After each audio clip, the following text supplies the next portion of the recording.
Welcome back, everybody. It's Wednesday, July 31st, 2024. Born on this date in 1916, baseball player, manager, president of the Southern League, and Auburn grad Billy Hitchcock of Inverness. In 1956, actor Michael Bain. All right, Lunger. Let's do it. That's Johnny Ringo. Now, in 1982, former NFL linebacker and Troy University defensive player DeMarcus Ware of Auburn. Today is National Mutt Day. You don't have to be able to jump a buck to have your own day. Now we have John Rogers' sentence, a big land purchase, Lulus Law regarding shark attacks, and more. I'm Mike Morgan, and we're down in Alabama.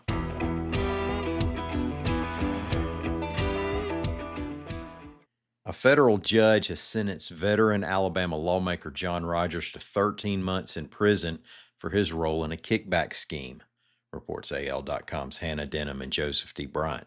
Now, Rogers is a Birmingham Democrat and former state representative. He's 83 years old. He has to turn himself in by September the 3rd. After months of denials, Rogers pled guilty to conspiracy to commit mail and wire fraud and conspiracy to obstruct justice. The court found that Rogers moved about $400,000 of public funds to a youth baseball league run by fellow state lawmaker Fred Plump, and that Plump sent half the money to Rogers' assistant/companion, Very Johnson Kendall. Late last week, Plump was sentenced to 1 year and 1 day in prison. Johnson was sentenced to 3 years for this case, plus another unrelated theft case. The racetrack road in East Birmingham was named John Rogers Drive because of his work in creating the Birmingham Racing Commission, which led to the Birmingham Turf Club's construction along that roadway. A timber company has bought 84,300 acres of Alabama woods, reports AL.com's William Thornton. Weyerhaeuser Company of Seattle paid $244 million for the timberland. The company didn't specify the location of its latest land purchase, but it did say that the land has mature planted pine on it. The company now owns 695,000 acres, 2 mills, a timberlands office, and a seed orchard in Alabama. That's a sliver of its total portfolio, which includes ownership or control of 10.5 million acres in the U.S. and 14 million leased acres in Canada. Warrior Met Coal has agreed to repair a dam that's been leaking coal slurry into Tuscaloosa County waterways, reports AL.com's Sarah White's Kodacheck. Coal slurry is a toxic byproduct of coal mining. The nonprofit Black Warrior Riverkeeper filed a lawsuit a couple years ago over the pollution. The repair plan, which still has to be approved by the Federal Mining Safety and Health Administration, is the result of an agreement reached in that lawsuit. Black Warrior Riverkeeper's Nelson Brooks said local residents alerted him to the pollution from the mine. It's leaking into Texas Creek, then into Davis Creek, and onto the Black Warrior River at Holt Lake. Warrior Met Coal has also agreed to pay $250,000 to the Freshwater Land Trust to deal with damage from the pollution, and $28,000 to Black Warrior Riverkeeper to pay for lawyers. You can't forget to pay the lawyers. U.S. Senator Katie Britt introduced a bill this week that would send shark attack notices through wireless emergency alerts, reports AL.com's Carol Robinson.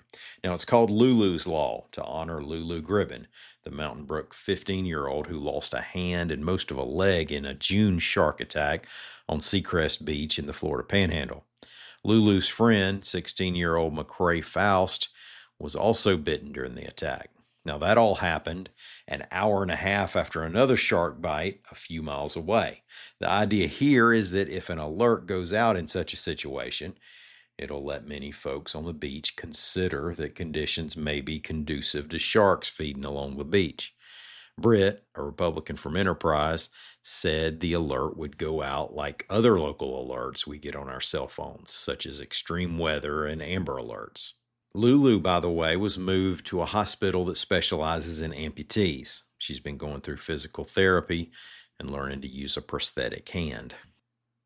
The state will begin screening newborns for a pair of genetic disorders that are rare but treatable, reports AL.com's Mike Kaysen. Now, this is the result of a new law that came out from this year's Alabama legislative session. Infants with either condition seem healthy, so without screening, you wouldn't think anything was wrong.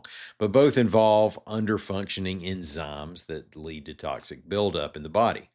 The two conditions added to the screening list are Pompe disease and, okay, stand back, I'm a professional, mucopolysaccharidosis, type 1. Call that one MPS 1 or Hurler syndrome.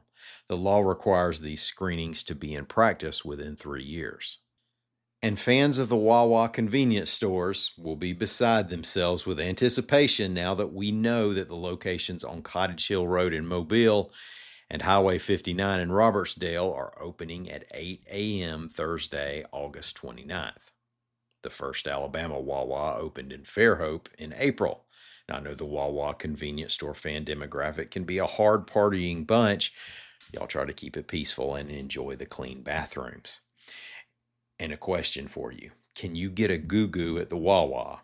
Y'all let me know, because that might affect my plans on that day. Thank y'all so much for listening. We're going to be back here again tomorrow. Until then, y'all come on by and see what we're doing on the internet at al.com.